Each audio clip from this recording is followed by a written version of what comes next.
এত করে আসছো তুমি, আমি কতক্ষণ ধরে এখানে একা একা দাঁড়িয়েছি। শোনো, আমি তোমার ব্যাপারে বাসায় কথা বলছি, আমাদের বিয়ের ব্যাপারে। বাবা বলছে তার কোনো আপত্তি নেই। এলে তুমি আমার আর তোমার বিয়ের ব্যাপারে তোমার বাবা মার সাথে কথা বলছো আমাকে না জেনে? কেন, কোনো সমস্যা? তো সমস্যা তো অবশ্যই।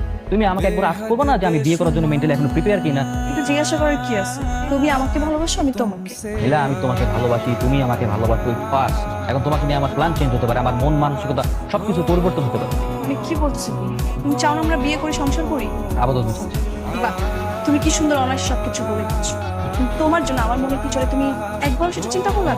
বাবা আসলে ঠিকই বলছে, যার বাবা মা নিজে ডিভোর্স হয়ে আলাদা হয়ে গেছে, সেই ছিল আসলে সম্পর্কের মূল্য পেয়েছো। এই বাপ মা তুলে কথা।